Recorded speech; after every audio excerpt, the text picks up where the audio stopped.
Hey Anonymai, how are you? Junior and I are here tonight, and at the coin show, we bought ourselves a roll of BU wheat pennies. As you can see, the lid is labeled 1955S. They are bright red. They're stunning.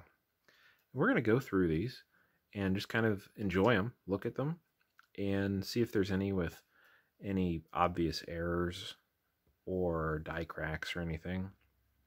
There's only one major variety in the PCGS Coinfax, and it has to do with an RPM, a repunched mint mark. And it's fairly obvious, and we'll be able to see it with our magnifying glass here when we're looking. But I've seen a lot of the fives and the date have die chips, so we're going to look for any obvious things like that. And here's a little sneak peek. I'm going to go through these, lay them out for you. Look at that glowing, beautiful copper. I'll lay them out for you, and I'll just kind of put them in rows so you can see the bright red copper. But then if there's anything interesting, I'll put them up top so you can see those as well. So we'll see in just a second, and I'll show you what we've turned up.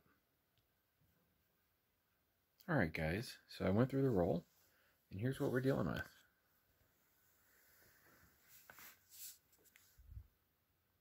These right here are the average. They're all BU. They're all beautiful. I was able to identify the two that were enders.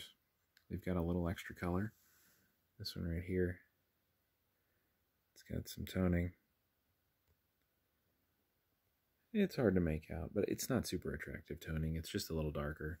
The reverse of this one right here also is subject to a little bit of a bluish haze, and you can tell it was the ender. So, what was interesting in the roll were these right here. These top 5 were the top 10%.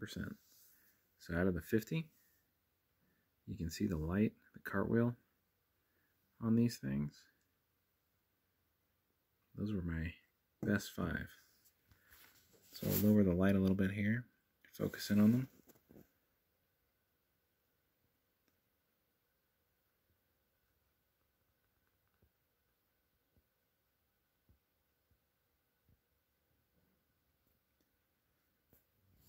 So you can see there's some pretty quality pennies there. These right below it were the next best. These were the ones I was kind of comparing. They stood out. They were really nice, but they didn't hang with this group right here. So you can take a close look.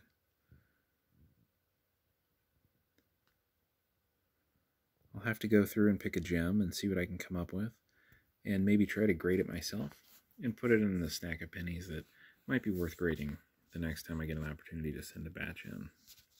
These 3 coins were just kind of interesting. I left them with the interesting side up. Let's see if I can zoom in.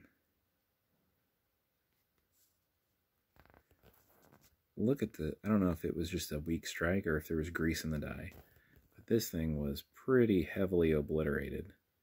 You can see in the United States of America especially, the D is missing, the S, part of the T, and then A, M, E, R are almost all missing on America. And then typically when it is a weak strike, you also lose the top left part of the O in 1 cent, and that's kind of missing right here. Terrible strike. This one was a weak strike too. I'm not sure if I'll be able to capture it, but you can see right in his cheek, jaw, and then the pit between the two, there's some miscoloring. I don't think the die even came in contact with parts of the metal on this thing.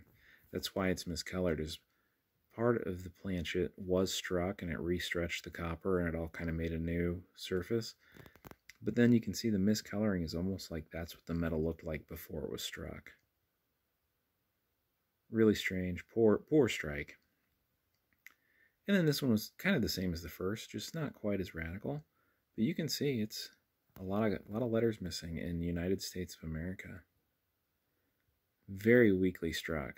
So those probably all came off the same die of the same run, within a few coins of each other, because they were turning out pretty weak. So anyway, that's what my 1955S roll ended up looking like. Hope you guys enjoyed that. It was just a quick little video. and I will put one of those aside, pick out the best, see if I have an MS67 in the group. You never know. Wish me luck. So hit the like button and leave a comment and subscribe to us. We'll keep making more of these fun coin videos, and we will see you in the next one. Happy hunting.